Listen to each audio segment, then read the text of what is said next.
ज्ञानाची ज्योती, स्त्रियांच्या अंधाऱ्या जीवनात पेटवला ज्ञानाची ज्योती, म्हणून तर आज जगती आम्हाला आहे सावित्री, म्हणून तर आज जगती आम्हाला आहे सावित्री. सर्वप्रथम थोर समाजसुधारक शिक्षण भारतातील पहिल्या महिला शिक्षिका सावित्रीबाई फुले यांना विनम्र अभिवादन. भारतातील समाजासाठी सावित्रीबाई फुले यांचे कार्य नेहमीच आदर्श राहिले आहे.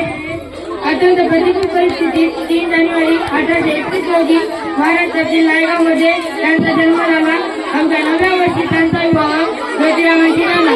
त्यामुळे त्यांच्या जीवनात विलक्षण कलाटणी मिळाली. ज्योतिरावांनी त्यांना शिकवले आणि त्यांच्या साथीने 1848 साली पुण्यात येथे मुलीची शाळा सुरू केली. शिक्षणाचे स्वर्गाची दिनार उघडली ही सावित्री आज जगाची दिलेदार.